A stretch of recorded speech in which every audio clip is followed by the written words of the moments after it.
আচ্ছা, ওই লোকটার মনে হয় অনেক টাকা। ঢাকায় ডুপ্লেক্স বাড়ি, এখানে একতলা বিশিষ্ট সুন্দর একটি বাড়ি, আর কত কিছু আছে আল্লাহ জানে। নীলিমা আর কিছু ভাবতে পারলো না, বাড়িটা ঘুরে দেখতে লাগলো।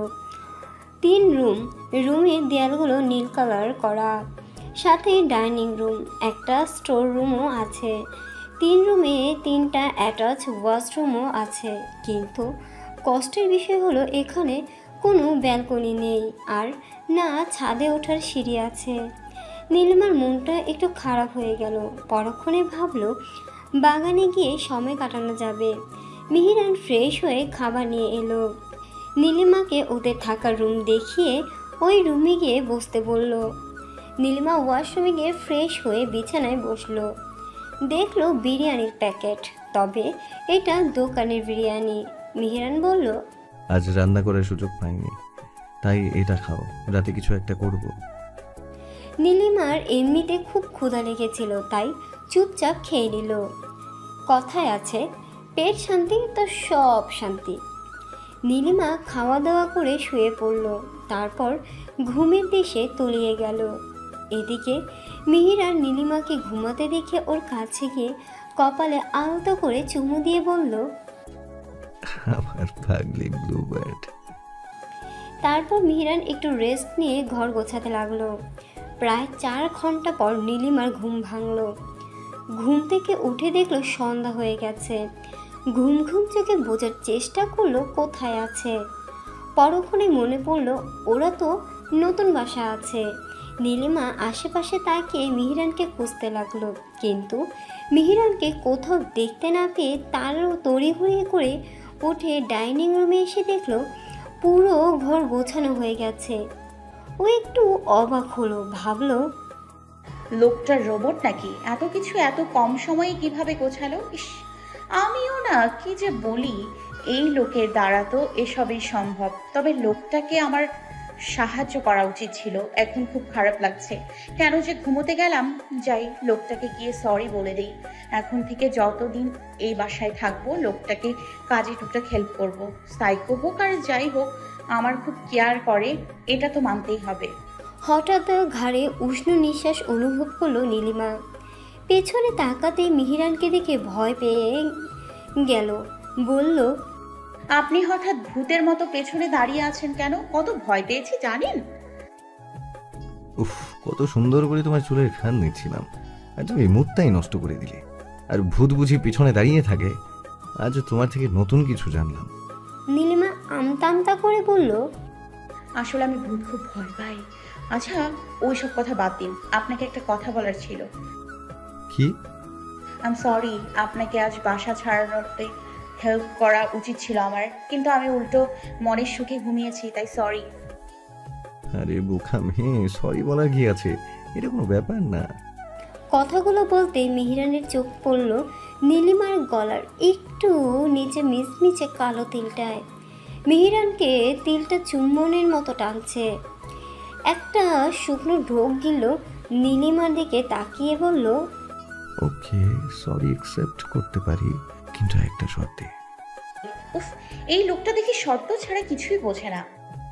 নীলিমা ভ্রু কুচকে বলল, বলুন কি শর্ত? তুমি তো বাংলা সিনেমা অনেক দেখো, সেটা আমি খুব ভালো করেই জানি। তো নায়িকা শাবনূরের একটা ছবিতে শাবনূর একটা ডায়লগ বলেছিল, খুশি পাকা পেঁপে খায়। এটা দেখেছো? নীলিমা খুব এক্সাইটেড হয়ে বলল, হুম, দেখেছি, কিন্তু শাবনূর এটা বলতে পারেনি। এটা বলা তো কোনো ব্যাপারই না। তাই নাকি? ওকে, তাহলে তুমি এই কথাটা টানা 10 বার বলবে। যদি টানা 10 বারের মধ্যে একবারও ভুল না করো, তাহলে তুমি যা বলবে আমি তাই মেনে নেব। কথাটা শুনে নীলিমা যেন অবাকের শীর্ষে পৌঁছালো। বলল, সত্যি আমি যা বলবো তাই শুনবেন? আমি যদি আমাকে ডিভোর্স দিতে বলি পারবেন? নীলিমার কথা শুনে মিহিরান এক হাত মুঠ করে নিল। মস্তিষ্ক কিছুক্ষণের জন্য মনে হয় কাজ করা বন্ধ করে দিল। পরক্ষণেই একটা বাঁকা হাসি দিয়ে বলল, আফরাজ মেহরান চৌধুরী কখনো কথার বরখেলাপ করে না। তুমি যেটা বলবে সেটাই হবে, তবে তুমি যদি হেরে যাও তাহলে আমি যেটা বলবো সেটা শুনতে হবে। মিহিরানের কাটকাট জবাব শুনে নীলিমা এতক্ষণে হাসি মাখা মুখটা ভয়ে চুপসে গেল। মিহিরান সেটা বুঝতে পেরে বলল, চিন্তা করো না, এত তাড়াতাড়ি ফুল সজ্জার কথা বলবো না। তবে তুমি চাইলে আমি এক পায়ে রাজি। বাই দ্য ওয়ে, তুমি কি শর্তে রাজি? ভেবে দেখো, এই সুযোগ কিন্তু আর পাবে না। নীলিমা ভাবলো। নীলিমা আরও কয়েক সেকেন্ড ভেবে বলল। মিহিরান মুচকি হাসি দিয়ে বলল। নীলিমা বলতে থাকলো, এটা বলা কোনো ব্যাপারই না। একবার যদি আমি জিতে যাই তাহলে এই সাইকোর নরক যন্ত্রণা থেকে আজীবনের জন্য মুক্তি পাওয়া যাবে। কিন্তু সাইকোটা এত সহজ একটা শর্ত দিল কেন? ওনার মাথায় অন্য কিছু চলছে না তো? অন্য কিছু চললে তো আর এত বড় কথা বলতে পারতো না। ওকে, ডান, আমি আপনার শর্তে রাজি। তাহলে শুরু করো।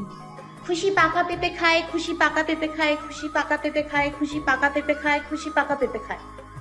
5 বারের সময় নীলিমার ভুল হওয়াতে মিহিরান হাসতে হাসতে ফ্লোরে বসে পড়ল। নীলিমার এইরকম ভুল হওয়ায় নিজের কপালে হাতুড়ি পেটা করতে ইচ্ছে করছে। মিহিরান হাসি থামিয়ে ফ্লোর থেকে উঠে বলল, কি গো ব্লুবার্ড, মাঠে নেমে অর্ধেক খেলেই হেরে গেলে? So sad. চু চু চু। নীলিমার লজ্জায় নিচের দিকে তাকিয়ে রইল। মিহিরান গলা খাকারি দিয়ে বলল, হয়েছে, আর লজ্জা পেতে হবে না। এখন আমি যেটা করবো সেটা সহ্য করবে। বলবে। এইবার মিহিরান হেঁটে রুমের দিকে গেল। নীলিমা একরাশ ভয় ও আতঙ্ক নিয়ে রুমের দিকে পা বাড়াতে মিহিরান নীলিমার হাত ধরে ওকে বিছানায় ফেলে দিল। আর সাথে সাথে মিহিরান ও বিছানায় শুয়ে পড়ল। এই মুহূর্তে মিহিরান এবং নীলিমার মধ্যে 1 ইঞ্চের দূরত্ব হবে। মিহিরানকে এত কাছে দেখে নীলিমার বুকের ধুকধুকানি যেন দ্বিগুণ বেড়ে গেল। নীলিমার ধৈর্যরা অনবরত কাঁপছে। এটা দেখে মিহিরান আর নিজেকে কন্ট্রোল করতে পারল না। নীলিমার অধৈর্যরায় নিজের অধৈর্যরা মিশিয়ে দিল। আস্তে আস্তে ওর বুক থেকে ওড়না সরাতে গেলেই কিছুক্ষণ এভাবে থাকার পর নীলিমার গলার নিচের কালো তিলটায় গভীরভাবে চুমু দিল। এক পর্যায়ে লাভ বাইট দিয়ে ফেলল। নীলিমা কিঞ্চিৎ শব্দ করে উঠল। মিহিরান আস্তে আস্তে ওর বুক থেকে ওড়না সরাতে নিলেই নীলিমার কান্নার শব্দ ভেসে আসলো। কান্না করার শব্দে মিহিরান হুঁশ ফিরে এলো। এখন ওর নিজেকেই মারতে ইচ্ছে করছে। কি করতে যাচ্ছিল ও? এখনই যদি সব কিছু করে ফেলে তাহলে তো সব প্ল্যানিং বৃথা যাবে। Control Mehran, control yourself. Mihiran নীলিমাকে ছেড়ে উঠে বসলো। নীলিমার দিকে তাকিয়ে বলল, এত কান্না করার কি আছে? আমি তো আমার শর্ত পালন করেছি, অন্য কিছু তো করিনি। অন্য কিছু করেননি মানে? আপনি আমার গলার নিচে কামড় দিলেন কেন? মিহিরান মুচকি হেসে বলল, ওটা কামড় না, ওটাকে লাভ বাইট বলে। আজকালকার মেয়ে হয়েও তুমি দেখি কিছুই জানো না। আর আমি তোমার হাজব্যান্ড, তোমাকে শুধু লাভ বাইট কেন, সব কিছু করার অধিকার আমার আছে। শুধু ভদ্রতা বজায় রাখছি দেখে দুর্বল ভেবো না। আর তোমাকে একটা সুযোগ দিয়েছিলাম, সেই সুযোগে সদ্ব্যবহার করতে পারোনি। তাই আজকের পর থেকে আমার কাছ থেকে পালানোর চিন্তা মাথা থেকে পুরোপুরি ছেড়ে ফেলো। নীলিমা কান্না করতে করতে বলল। দেখুন, আপনি আমায় জোর করলেও আপনি আমার। মিহিরান নীলিমাকে আর কিছু বলতে না দিয়ে ওর ঠোঁটে আঙ্গুল দিয়ে বলল, উফ, লিটল ব্লু বার্ড, বাংলা সিনেমার ডায়লগগুলো দেখছি মাথায় সেটিং করে নিয়েছো। এখন প্লিজ মেলো ড্রামা করে বলো না, ছেড়ে দে শয়তান, তুই আমার দেহ পাবি, মন পাবি না। কথাটা বলে মিহিরান উচ্চ শব্দে হেসে দিল। নীলিমা যেন বোকা হয়ে গেল। সত্যি তো, ও এই কথাটাই বলতো।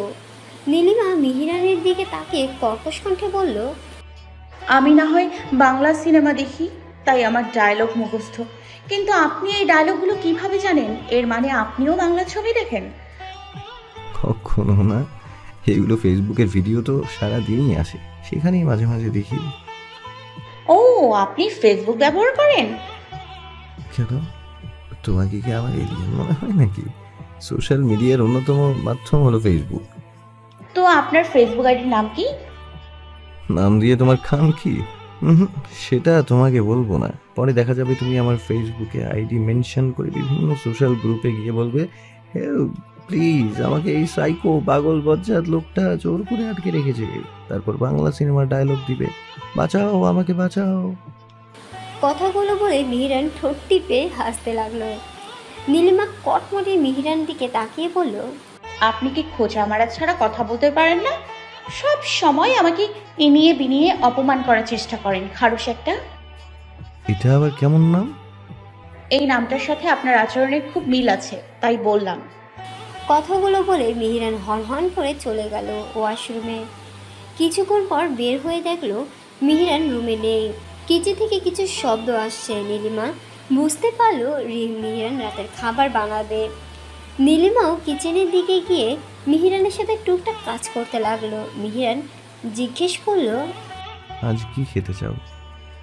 বাইরে রিমঝিম বৃষ্টি হচ্ছে, আমার ভুনা খিচুড়ি আর ইলিশ মাছ ভাজা খেতে মন চাচ্ছে।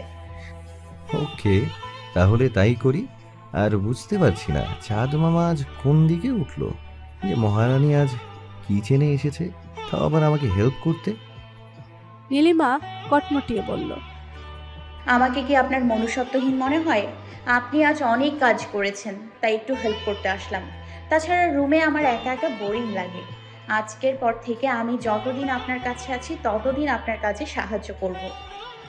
তুমি তো সারা জীবন থাকবে, যতদিন কথাটা কম শোনায়, তাই বলবো সারা জীবন সাহায্য করবো। বুঝেছো ব্লুবার্ড? নীলিমার কথা না বাড়িয়ে মাথা নাড়ালো। তারপর বলল, আমি খুব ভালো ভুনা খিচুড়ি রান্না করতে পারি। আমি আজ এটা রান্না করি আর আপনি মাছ ভাজুন, কারণ আমি মাছ ভাজতে গেলে সেটা আর খেতে পারবেন না। তেল ছিটে আসার ভয়ে মাছ ভাজতে গিয়ে অনেক দূরে থাকি, যার কারণে মাছ পুড়ে যায়। মিহিরান ফিচেল হেসে বলল, ওকে ডিয়ার সুইটহার্ট, তুমি ভুনা খিচুড়ি রান্না করো, আজ তোমার হাতের রান্না চেটে পুটে খাবো। তারপর ওরা দুজন রান্না কমপ্লিট করলো।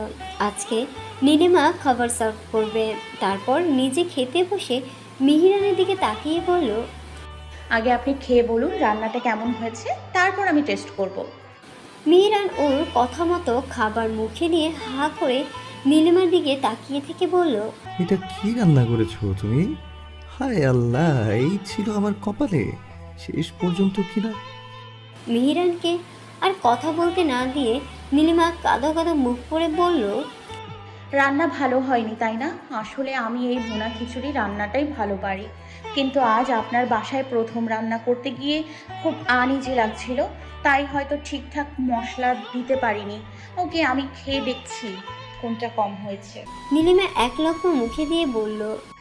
আমার কাছে তো সব ঠিকঠাক লাগছে, তাহলে সমস্যা কোথায়? মিহিরান এইবার অট্ট হাসি দিয়ে বলল, তুমি সত্যি বোকা ব্লুবার্ড, আমি কি একবারও বলেছি যে রান্না ভালো হয়নি? তুমি তো আমার সম্পূর্ণ কথাটাই শেষ করতে দিলে না।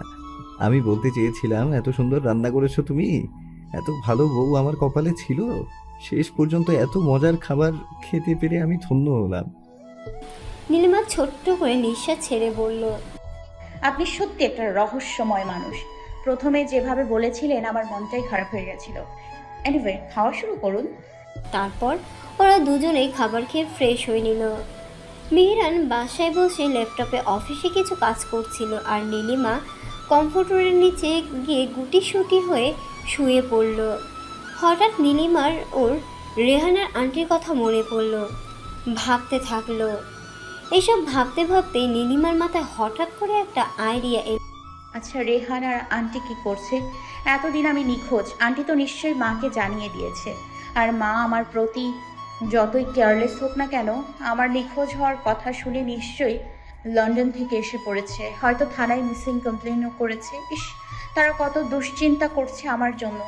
রেহান আর আন্টি তো মনে হয় কত রাত নির্ঘুম কাটিয়েছে আল্লাহ জানে। ছোটবেলা থেকে এই একটা মানুষই আমাকে আগলে রেখেছে। খুব খারাপ লাগছে আন্টির জন্য। ব্যাটা সাইকোটা আমার যোগাযোগের সব পথ বন্ধ করে দিয়েছে। এসব ভাবতে ভাবতে নীলিমার মাথায় হঠাৎ করে একটা আইডিয়া এলো। নীলিমা দুষ্ট হাসি দিয়ে মনে মনে বলল, সাইকোটা নাকি আমাকে ভালোবাসে, এটারই সুযোগ নিতে হবে। তার সাথে এখন থেকে তাল মিলিয়ে চললে এক সময় আমাকে বিশ্বাস করে ফেলবে। সেই সুযোগ নিয়েই আমি পালাবো। তবে সাইকোটাকে তেমন কোনো শাস্তি দিব না, কারণ আমার ফ্রেন্ড রাতুলকে মারলেও আমার সাথে কোনো মিসবিহেভ করেনি, বরং আমার বেশ খাতির যত্ন করেছে। তবে আমাকে জোর করে তুলে এনে বিয়ে করার জন্য একটা শাস্তি তো তার প্রাপ্য, আর সেটা হলো ডিভোর্স। ইয়েস, আমি পালিয়ে যাওয়ার কিছুদিন পর তাকে ডিভোর্স লেটার পাঠিয়ে দিব।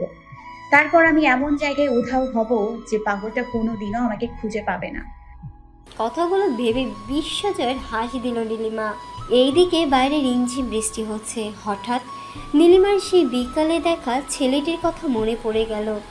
ভাবলো, আচ্ছা, ওই ছেলেটার মনে কি অনেক কষ্ট, নাকি ছ্যাঁকা খেয়ে ব্যাকা হয়ে গেছে? নইলে ওইভাবে আকাশের দিকে তাকিয়ে এত ফিলিংস নিয়ে কিভাবে গানটা গাইলো? আমি তো মনে হয় কিছুক্ষণের জন্য অন্য জগতে হারিয়ে গিয়েছিলাম। কেটে গেল 7 দিন। এই কয়েকদিনে মিহিরান এবং নীলিমার সম্পর্কের মধ্যে অনেক পরিবর্তন হয়েছে। যেমন নীলিমা এখন আর মিহিরানের সাথে অযথা ঝগড়া করে না, বরং বাসায় আসলে মিহিরানের সাথে ভালো ব্যবহার করার চেষ্টা করে। তাছাড়া সামনে ফাইনাল এক্সাম থাকায় নীলিমা মনোযোগ দিয়ে লেখাপড়া করে, আর মিহিরানও আগের মতো এত শর্ত দেয় না বা ওর সাথে অতিরিক্ত দুষ্টিমো করে না। যদিও মিহিরান আগে থেকে গম্ভীর, তবুও আগে যতটুকু দুষ্টুমি করতো এখন সেটাও করে না। মিহিরান তার বিজনেস নিয়ে বেশ ব্যস্ত জীবন পার করছে। বাসায় এসে খুব বেশি প্রয়োজন ছাড়া কথা বলে না। নীলিমা প্রথমে একটু অবাক হলো, এখন আর সেগুলো নিয়ে ভাবে না। ও শুধু বাসা থেকে পালানোর জন্য একটা সুযোগের অপেক্ষায় আছে। এইদিকে থানায় এসে পুলিশের সাথে একেধারে তর্ক করে যাচ্ছে মিসেস মেহরুন চৌধুরী। তার পাশে দাঁড়িয়ে আঁচল দিয়ে বারবার চোখ মুছে নিচ্ছে রেহানা বেগম। আমার মেয়ে মিসিং হয়েছে প্রায় 1 মাস হতে চলল। আপনাদের কাছে কমপ্লেন করেছি 10 দিন হয়ে গেল, অথচ আপনারা এখনো আমার মেয়ের খোঁজ পাচ্ছেন না। কি করছেন আপনারা? একটা মেয়েকে খুঁজে পাচ্ছেন না। এটা কি আপনাদের শক্তিশালী পুলিশ ফোর্সের নমুনা? দেখুন, আমি আপনাদেরকে আর মাত্র 3 দিন সময় দিলাম। এই সময়ের মধ্যে যদি আমার মেয়েকে খুঁজে দিতে না পারেন, তাহলে আমি পুলিশ কমিশনারের কাছে যেতে বাধ্য হব। এতক্ষণ পুলিশ অফিসার আরিফ হোসেনের মেহরুন চৌধুরীর দিকে একদিনে তাকিয়ে তার কথাগুলো শুনছিল। যখন তিনি পুলিশ কমিশনারের সাথে কথা বলল, তখনই পুলিশ অফিসার চেয়ার থেকে উঠে বলতে শুরু করলো, যে নিজে থেকে হারিয়ে যায় তাকে কিভাবে খুঁজে পাবো ম্যাম? আমি জানি আপনার অনেক ক্ষমতা। আপনি চাইলেই পুলিশ কমিশনারের কাছে আমাদের নামে কমপ্লেন করতে পারেন, কিন্তু তিনি চাইলেও আপনার মেয়েকে খুঁজে বের করতে পারবে না, যদি না আপনার মেয়ে নিজে থেকে ধরা দেয়। মেহরুন চৌধুরী পুলিশ অফিসারের দিকে রাগের দৃষ্টি দিয়ে বললেন, কি বলতে চাইছেন আপনি? আমার মেয়ে নিজে থেকে হারিয়ে গেছে? আপনার এই কথার কোনো ভিত্তি নেই। একটা মেয়ে ইউনিভার্সিটি গিয়ে হঠাৎ করে কিভাবে হারিয়ে যায়? মেহরুন চৌধুরীর কথা শুনে পুলিশ অফিসার উচ্চ শব্দে হেসে উঠল। কয়েক সেকেন্ড পর হাসি থামিয়ে বলল, শুনেছি বয়স হলে মানুষের বুদ্ধি হাঁটুর নিচে চলে যায়, আর সেটার প্রমাণও পেলাম। আপনি অনেক টাকার মালিক, কিন্তু আপনার কমন সেন্সের বেশ অভাব দেখছি। আপনার এই বোকা বোকা প্রশ্নের উত্তরগুলো দিচ্ছি, আর এই 10 দিন আমরা কি কি করেছি সেটাও শুনুন। আমরা আপনার মেয়ের মোবাইল ট্র্যাক করেছি।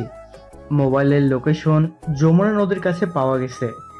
সেখানে গিয়ে আমরা নদীর আশেপাশের সমস্ত জায়গায় খুঁজেছি।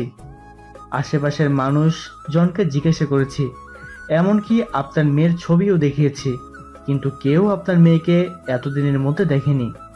তারপর আমরা নদীতে ডুবুরে দিয়েও খোঁজ করেছি, কিন্তু অনেক খোঁজাখুঁজির পরও কোনো মানুষের অস্তিত্ব খুঁজে পাওয়া যায়নি।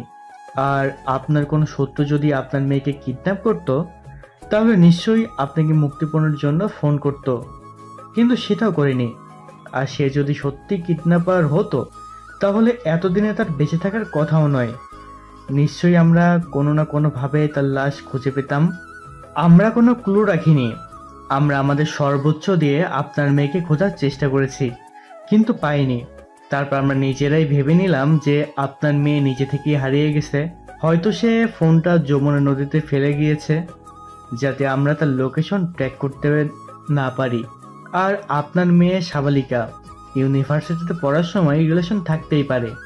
হতে পারে তার পছন্দ করা ছেলেটাকে আপনারা মেনে নিতেন না, আর সেটা সে বুঝতে পেরেছিল, তাই সুযোগ বুঝে পালিয়ে গিয়েছে।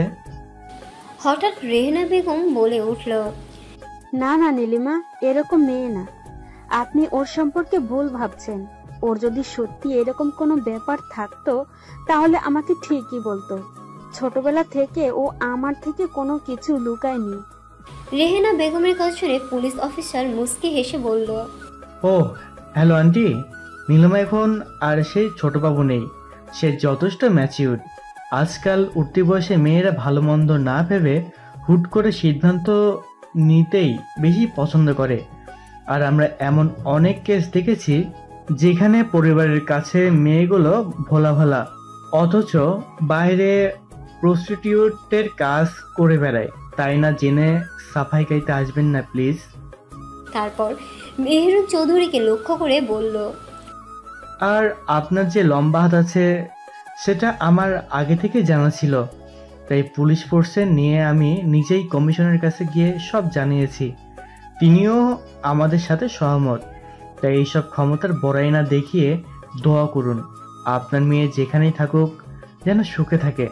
আর কেসটা দয়া করে উঠে আমাদের মুক্তি দিন। মেহেরুন চৌধুরী রেগে বললেন, আমি কেস কখনো উঠাবো না। যতদিন না আমার মেয়েকে খুঁজে পাচ্ছি ততদিন এই কেস এভাবেই থাকবে। পুলিশ অফিসার বাঁকা হেসে কেসের ফাইলটা পুরনো ফাইলগুলোর উপরে রেখে দিলেন। এইদিকে মেহেরুন চৌধুরী বাসায় গিয়ে 1 মিনিটও স্থির থাকতে পারছে না। ভাবছেন, এতদিন আমার করা সব প্ল্যান বিফলে গেল। কি করব আমি, কিভাবে খুঁজবো? ভুলটা আমারই ছিল। মেয়েটাকে যদি আমার সাথে লন্ডন নিয়ে যেতাম তাহলে এই দিন দেখতে হতো না। ওই বুড়োটা মরেও আমাকে শান্তি দিল না। এদিকে রুমের মধ্যে অনেকক্ষণ যাবৎ পায়চারি করছে মিহিরান, আর রুমে কাচের জিনিসগুলো ভাঙচুর করছে। নীলিমা অবাক হয়ে সব কিছু দেখছে, কিন্তু কিছু বলছে না, কারণ মিহিরান এই স্বভাবের সাথে ও পরিচিত না, তাই বেশ ভয় পেয়ে গেছে। হঠাৎ রক্তচক্ষু দিয়ে নীলিমার দিকে তাকালো মিহিরান। নীলিমা সেটা দেখে একটা শুকনো ঢোক গিলল। নীলিমা বিছানা এক কোণে গুটিসুটি হয়ে বসেছিল। মিহিরান ওকে বিছানা থেকে হ্যাচকা টান দিয়ে দাঁড় করিয়ে ওর কাছে এসে বলল, ওই দিন ছাদে ওই ছেলেটাকে ওইভাবে দেখছিলে কেন? নীলিমা অবাক হয়ে কাঁপা কাঁপা কণ্ঠে বলল, কোন ছাদে? কাকে দেখেছি আমি? আমি তো আপনার কথা কিছুই বুঝতে পারছি না। মিহিরান এবার আরো রেগে গেল। নীলিমার হাত খুব জোরে চেপে ধরে বলল, আমার সাথে একদম ন্যাকামি করবে না। সেদিন খুব বৃষ্টি ছিল, তুমি ছাদে গিয়েছিলে। একটা ছেলে গিটার বাজিয়ে গান গেয়েছিল, তুমি সেটা মুগ্ধ হয়ে শুনেছিলে। তারপর ছেলেটা চলে গেল, তুমি ছেলেটাকে খুঁজছিলে। যখন আমাকে দেখলে তখন আমি জিজ্ঞেস করতেই আমাকে মিথ্যা কথা বললে। তুমি নাকি ওই ছাদের ফুল গাছগুলো দেখছিলে। তারপর বিকট চিৎকার দিয়ে বলল, তোমার ওই ছেলের দিকে তাকানোর সাহস কি করে হলো? কই, আমার দিকে তো কখনো এভাবে তাকাও না। ছেলেটা দেখতে নিশ্চয়ই আমার থেকেও বেশি সুন্দর। ওকে ফাইন, আমি এখন ওর থেকেও সুন্দর হয়ে তোমাকে দেখাবো। এই বলে মিহিরান আশেপাশে কিছু খুঁজতে লাগলো। দেখলো ড্রেসিং টেবিলের উপর একটা পাউডার। সেদিকে তাকিয়ে মিহিরান একটা বাঁকা হাসি দিয়ে পাউডারগুলো সারা মুখে মেখে নিল। তারপর নীলিমার দিকে তাকে উচ্চ শব্দে হেসে দিল। হাসির আওয়াজ এত ভয়ঙ্কর ছিল যে পুরো রুমের দেয়ালে শব্দগুলো প্রতিধ্বনি হয়ে নীলিমার কানে এসে বাড়ি খাচ্ছে। নীলিমা ভয়ে চুপসে গেল। মিহিরান নীলিমার হাত ছেড়ে দিল। এত জোরে হাত ধরে নীলিমা খুব ব্যথা পেয়েছে, কিন্তু ভয়ে ওর মুখ দিয়ে কথা বের হচ্ছিল না। হাতের ব্যথায় চোখ মুখ কুঁচকে নিল। এইদিকে মিহিরান এখন রক্তচক্ষু নিয়ে নীলিমার দিকে তাকিয়ে আছে।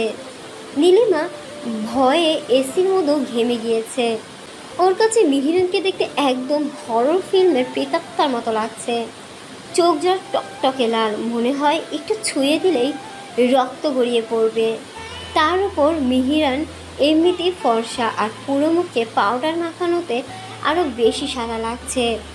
পাউডারগুলো মুখের উপর পুরো লেপটে গেছে। নীলিমা এমনিতেই ভূত খুব ভয় পায়, তাই কখনো হরর মুভি দেখে না। আর আজ চোখের সামনে জ্যান্ত আত্মার মতো দেখতে লাগছে মিহিরানকে। এইসব নীলিমার ছোট্ট মস্তিষ্ক আর সহ্য করতে না পেরে 2 হাত দিয়ে কান চেপে ধরে চিৎকার দিয়ে সেন্সলেস হয়ে গেল। মিহিরান নীলিমার দিকে তাকে রহস্যময় হাসি দিল। সকাল 8:30। আড়মোড়া ভেঙে ঘুম থেকে উঠল নীলিমা। জানালা দিয়ে সূর্য রশ্মি উকি দিচ্ছে। নীলিমা সেদিকে কয়েক সেকেন্ড তাকালো। বিছানা থেকে ওঠার সময় হাতে টান অনুভব করলো। তাকিয়ে দেখলো মেহেরান ওর হাত ধরে ঘুমিয়ে আছে। নীলিমার হাতে মেহেরানের রোমশ বুকে স্পর্শ করছে। নীলিমা সেদিকে তাকে মুচকি হাসিয়ে দিল। তারপর হঠাৎ করে গতকাল রাতের কথা মনে করতে জোরে চিৎকার দিল। নীলিমার চিৎকার মেহেরানের ঘুম ভেঙে গেল। মেহেরান হন্তদন্ত হয়ে বসে নীলিমাকে জড়িয়ে ধরে বলল, কি হয়েছে ব্লুবার্ড? এখনো তোমার শরীর খারাপ লাগছে? দেখি দেখি জ্বর আছে কিনা। এই বলে মেহেরান নীলিমার কপালে হাত দিল। দেখলো জ্বর নেই। মেহেরান জিজ্ঞেস করলো, জ্বর তো নেই, তাহলে এইভাবে চিৎকার করলে কেন? নীলিমা এখনো ভয় কাঁপছে। গতকাল রাতের ঘটনা মনে পড়তেই শরীর শিউরে উঠছে। নীলিমা মেহেরানকে ধাক্কা দিয়ে বিছানা থেকে নেমে গেল। কাঁপা কাঁপা কণ্ঠে বলল, আপনি একদম আমার কাছে আসবেন না, তাহলে আমি নিজেকে শেষ করে দিব। আপনি একটা পাগল পাগল পাগল। আপনার সাথে আমি আর এক মুহূর্তও থাকতে চাই না। বলে নীলিমা দৌড়ে দরজার কাছে গিয়ে দরজার ছিটকিনি খুলতে গিয়ে দেখলো দরজা ভেতর থেকে লক করা। নীলিমা পেছনে ঘুরে মেহেরানকে রক্তচক্ষু নিয়ে দাঁড়িয়ে থাকতে দেখলো। মেহেরান লাল চোখ দেখে নীলিমার আবার গতকাল রাতের কথা মনে পড়ে গেল। মেহেরান ওর হাত ধরে বলল, হাতে ব্যথা পেয়েছিলে তাই মলম লাগিয়ে দিয়েছি। তুমি সেন্সলেস হয়ে গিয়েছিলে। গভীর রাতে তোমার জ্বর এসেছিল। জ্বর মেপে দেখি 103 ডিগ্রি। তোমাকে ঘুমের ঘরেই স্যুপ খাইয়ে ওষুধ খাইয়ে দিয়েছি। সারা রাত জেগে তোমার জল পট্টি দিয়েছি। বিশ্বাস না হলে টি টেবিলের দিকে তাকিয়ে দেখো। নীলিমা সেখানে তাকিয়ে দেখলো একটি বাটিতে পানি আর ছোট তাওয়ার রাখা। মেহেরান আবার বলতে শুরু করলো, ভেবো না নিজের নামে এত কথা বলছি কেন। আসলে কি বলো তো, আমি না বললে তুমি কিছুই জানতে না। কারণ তুমি শুধু গতকাল রাতে আমার খারাপ রূপটা দেখেছো, ভালো রূপটা দেখোনি। কারণ সেন্সলেস হওয়ার পর গতকাল রাতের কথা তোমার কিছুই মনে নেই। বাই দ্য ওয়ে, এত কিছু বলার একটাই কারণ, এত কিছু করেছি তোমাকে সুস্থ করার জন্য, আমার কাছ থেকে পালিয়ে যাওয়ার জন্য নয়। তারপর মেহেরান নীলিমার হাত ছেড়ে ড্রেসিং টেবিলের ড্রয়ার থেকে হাতুড়ি বের করে খুব জোরে দেয়ালে আঘাত করলো। হাতুড়ি আঘাতে দেয়াল থেকে গুঁড়ি পড়তে লাগলো। নীলিমা ভয় আটকে উঠল।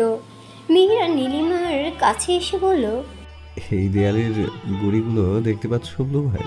নীলিমা চুপ করে রইল। মেহেরান ম্লান হেসে বলল, জানো তো, দেয়াল খসে পড়লে দেয়ালের গুড়িগুলো খুব সহজেই চোখে পড়ে, কিন্তু মন ভেঙে গেলে সেটা কারো চোখে পড়ে না। আসলে কেউ যদি তার আবেগগুলো তার বিপরীতে থাকা মানুষটির কাছে খুব সহজে ফুটিয়ে তোলে, তখনই মানুষটি বিপরীত দিকের মানুষের কাছে হালকা হয়ে যায়। হৃদয় একবার ভেঙে গেলে সেই ভগ্ন হৃদয় জোড়া লাগানো খুব কষ্টকর। 8 বছর বয়সে মাকে হারিয়ে আমার হৃদয় একেবারে ভেঙেছে। তোমাকে পেয়ে আবার জোড়া লেগেছে। আর কোনোভাবেই সেই হৃদয়কে ভেঙে যেতে দিব না। শিকল দিয়ে হলেও তোমায় আটকে রাখবো। তবুও তোমায় দূরে যেতে দিব না, কারণ তোমার ভালোবাসার অনতে আমি বারবার পড়ে আবার চলে উঠতে চাই। একাধারে কথাগুলো বলে দরজার লক খুলে বাহির থেকে দরজা আটকে চলে গেল মেহেরান। নীলিমা বিছানায় বসে ফুপিয়ে ফুপিয়ে কাঁদতে লাগলো আর অতীতের দিনগুলো নিয়ে ভাবতে লাগলো। অতীত, আমি আমার বাবা মায়ের একমাত্র সন্তান। আমার জন্ম বাংলাদেশে হলেও আমার জন্মের 1.5 বছর পর আমার বাবা মা আমাকে নিয়ে লন্ডন চলে যান। সেখানে বাবার বিজনেস থেকে শুরু করে বাড়ি গাড়ি সবকিছুই ছিল। আমার বাবার নাম রিহান চৌধুরী, মায়ের নাম মেহরুন চৌধুরী। আমার মা দেখতে বেশ সুন্দরী, তাই তো বাবা আমার মাকে দেখতে গিয়েই নাকি বিয়ে করে নিয়ে এসেছিল। আমার নাম রেখেছিল আমার বাবা। বাবা আমাকে খুব ভালোবাসতো। অফিস থেকে আসার পর থেকে শুরু করে অফিসে যাওয়ার আগ পর্যন্ত আমি বাবার কাছেই থাকতাম। এক কথায় আমরা খুব সুখী পরিবার ছিলাম। আমার যখন 3.5 বছর তখন নাকি বাবা হার্ট অ্যাটাক করে মারা যান। শুনেছি এর আগেও একবার হার্ট অ্যাটাক করেছিলেন, কিন্তু দ্বিতীয়বার আর রক্ষা পাননি। আমাদের সবাইকে ছেড়ে চলে গেছেন পরপারে। তারপর মা আমাকে লন্ডন থেকে বাংলাদেশে নিয়ে আসেন। মা সুন্দরীর পাশাপাশি শিক্ষিতও ছিল। বাবার বিজনেস সম্পর্কে মায়ের ভালোই আইডিয়া ছিল। মা আমাকে বাংলাদেশে আমার দাদির কাছে চৌধুরী বাড়িতে রেখে যান আর বলে যান লন্ডনে যার যার কাজ তারই করতে হয়, কোনো সার্ভেন্ট রাখার ব্যবস্থা নেই। আমি খুব ছোট, তাই মা আমাকে নিয়ে বিজনেস সামলাতে পারবে না, তাই আমাকে রেখে যাবে। 3 মাস পর পর দেখতে আসবে। মা চলে যাওয়ার পর দাদি আমার সর্বে সর্বা হয়ে ওঠেন। আমার দাদু মারা গেছেন আমার জন্মের 1 বছর পর, আর আমার নানা নানু অনেক আগে মারা গেছেন। মাঝে মাঝে আমার 2 মামা দেখতে আসতেন, এক সময় তারাও আর আসেন না। আর মা প্রথম 2-3 মাস পর আসলেও তারপর থেকে 1 বছর পর আসতেন, কিন্তু আমাকে সময় দেওয়ার বদলে বাইরে বেশি সময় কাটাতেন। তার আমার প্রতি অবহেলা প্রথমে সহ্য করতে কষ্ট হলেও ধীরে ধীরে মানিয়ে নিয়েছিলাম, যার ফলে মায়ের সাথে আমার ছোট্ট মনের দূরত্ব অনেক বাড়তে থাকে। আমার যখন 4 বছর বয়স, তখন দাদি আমার জন্মদিন পালন করেন, বিভিন্ন এতিমখানায়ও খাবার বিতরণ করেন। সেই দিনটা আমার খুব খুশিতে কেটেছিল, কিন্তু সেই খুশিও বেশি দিন টেকেনি। কিছুদিন পর দাদি স্ট্রোক করে প্যারালাইজড হয়ে যান। তার জন্য আলাদা করে একজন নার্স রাখা হয়, আর আমাকে দেখাশোনা করার জন্য রেহানা আন্টিকে আনা হয়। প্রথমে রেহানা আন্টির সাথে আমি মিশতে না পারলেও তার মায়া, মমতা, যত্নগুলো আমাকে তার দিকে টানতে বাধ্য করেছে। একসময় তাকেই আমার মায়ের আসনে বসিয়ে দিই। আপন মায়ের অনুপস্থিতিতে তিনি আমার মা হয়ে ওঠেন। দাদি স্ট্রোক করার 6 মাস পর পরলোক গমন করেন। পৃথিবীতে আপন বলতে আর কেউ রইল না। আগে মা 1 বছর পর আসলেও দাদি মারা যাওয়ার পর থেকে 2 বছর পর আসতেন। আমার যাবতীয় খরচ মা দিতেন। ধীরে ধীরে আমার শারীরিক এবং মানসিক দিক উভয়ই পরিবর্তন হতে থাকে। পড়াশোনায় বরাবরই বেশ ভালো ছিলাম, তাই সব সময় ক্লাসে টপার হতাম। ইচ্ছা ছিল অনার্স কমপ্লিট করে একটা এতিমখানায় চাকরি করব, ওদেরকে মায়ের মতো আদর করব, আর ওদের ছোট ছোট আবদারগুলো পূরণ করব। আমি চৌধুরী বাড়ির মেয়ে হলেও নিজেকে নিয়ে অহংকার করতে ভালো লাগে না, তাই সাধারণভাবে চলাফেরা করতে পছন্দ করতাম। স্কুল লাইফে ছেলেদের মধ্যে আমার একটাই ফ্রেন্ড ছিল, রাতুল, আর আমার বেস্ট ফ্রেন্ড হলো নিশি। নিশির সাথে আমি সবকিছুই শেয়ার করতাম। ও আমাকে মানসিকভাবে খুব সাপোর্ট করতো। স্কুল শেষ করে কলেজে ভর্তি হই, কলেজ শেষ করে ইউনিভার্সিটিতে ভর্তি হই।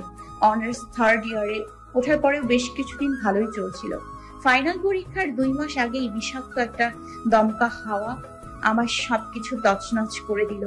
সে আর কেউ না, আফরাজ মেহরান চৌধুরী। আমি ইউনিভার্সিটিতে যাওয়ার সময় হুট করে একটা প্রাইভেট কার এসে আমার সামনে থামলো। আমি কিছু বুঝে ওঠার আগেই মুখে রুমাল চেপে ধরে, আর আমি অজ্ঞান হয়ে যাই। তারপর নিজেকে আবিষ্কার করি অন্য একটা বাড়িতে। সামনে তাকিয়ে ঠিক কাজী আর মিরহান সহ 5 জন লোক বসে আছে। মিরহান আমাকে একটা কাগজে সিগনেচার করতে বলে। আমি তখন চিৎকার করতে থাকি, কাগজটা দুমড়ে মুচড়ে ফেলে দিই, আর বাসায় যাওয়ার জন্য ছটফট করতে থাকি। তখন মিরহান আমার হাত ধরে টেনে অন্য রুমে নিয়ে দরজা আটকে দিল। আমি আরো চিৎকার চেঁচামেচি শুরু করলাম। হঠাৎ মিরহানের একটা কথা আমায় স্তব্ধ করে দেয়। মিরহান কানের কাছে এসে ফিসফিস করে বলতে থাকে, আমি তোমাকে খুব ভালোবাসি ব্লুবার্ড, তাই তো তোমাকে বিয়ে করে আমার সকল অপেক্ষার অবসান ঘটাতে চাই। তুমি যদি রাজি না হও, এখানে তো সবার নাশ করবেই, সাথে তোমার প্রিয় রেহানা আন্টিও পরলোক গমন করবে। তুমি কি সেটা চাও? আর হ্যাঁ, আমি এই মুহূর্তে একটু মিথ্যা বলছি না, চাইলেই প্রুফ দিতে পারি। বলেই মিরহান তার পকেট থেকে পিস্তল বের করে আমাকে দেখালো আর বলল, এটার মধ্যে 6টা বুলেট আছে। প্রথম 4টা কাজী সহ ওই ছেলেগুলোর বুকে পড়বে, আর বাকি একটা রেহানা আন্টির বুক ঝাঁঝা করে ফেলবে, সেটাও আবার তোমার সামনে। দারুণ ব্যাপার, তাই না? মিরহানের কথাগুলো শুনে আমার মস্তিষ্ক যেন ফাঁকা হয়ে গেল। কিছুক্ষণের জন্য স্তব্ধ হয়ে একটা কঠিন সিদ্ধান্ত নিলাম, যেটা ছিল আমার জীবনের সবচেয়ে বড় ভুল। কিন্তু তখন আমার কিছুই করার ছিল না, কারণ আমার পক্ষে চোখের সামনে এতগুলো মানুষের মৃত্যু দেখা সম্ভব ছিল না। আর যে রেহানা আন্টি আমার মায়ের মতো আগলে রেখেছেন, তাকে আমি কিভাবে খুন হতে দেখবো? একবার মিরহানের চোখের দিকে তাকালাম। তার লাল চোখ জোড়া দেখে মনে হলো সে সত্যি বলছে। তাই আমি আর কোনো বাড়াবাড়ি না করে একটা অচেনা লোককে বিয়ে করতে রাজি হয়ে গেলাম, আর জীবনে এক নতুন অভিশাপকে বরণ করে নিলাম। সেই অভিশাপের একটাই নাম, আফরাজ মিরহান চৌধুরী।